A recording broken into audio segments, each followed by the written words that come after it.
Malheureusement, étant donné le conflit social qu'il y a sur notre établissement, on va être à nouveau obligé, comme l'année dernière, de refaire des actions plus visibles sur Rouen et son agglomération pour qu'enfin on soit entendu dans nos revendications, à savoir un renfort d'effectifs, à savoir une unité pour adolescents et tout aussi un système hospitalier qui est complètement à la rue aujourd'hui. Il faut que les autorités nous entendent par rapport aux difficultés que connaissent notre établissement, mais aussi que connaissent tous les établissements de France à l'heure actuelle.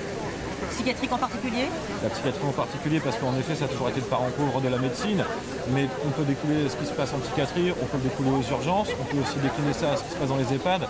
Alors oui, aujourd'hui ce mouvement-là il représente le CHU Rouvray, mais à travers ça, nous ce qu'on espère c'est cristalliser justement des hôpitaux qui sont en difficulté et les inviter justement à lutter contre, contre les coupes budgétaires, contre les baisses d'effectifs qu'il peut y avoir partout dans ce pays, quoi.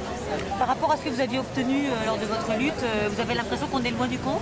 Bien sûr qu'on est loin du compte, c'est qu'il faut 4 mois de mobilisation pour obtenir 30 malheureux postes et une unité pour adolescents, c'était le principal socle revendicatif.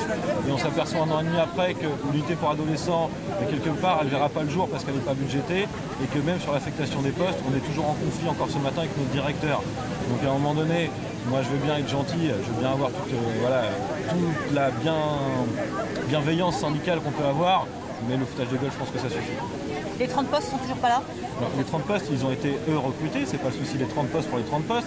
Le problème, c'est qu'ils ne sont pas affectés en supplément dans les unités, alors qu'à la base, ça devait être pour ça, pour donner des meilleures conditions de travail et pour permettre aussi une meilleure prise en charge des patients.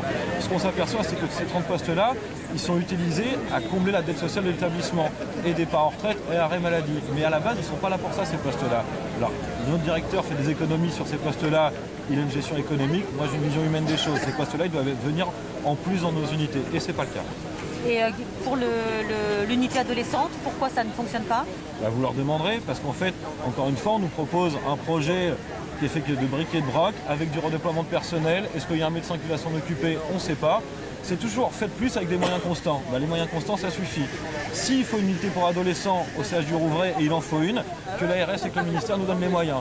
Sinon, dans ces cas-là, quand ils ne pas se plaindre qu'il y a des gamins de 14-15 ans qui se fassent abuser dans les services adultes.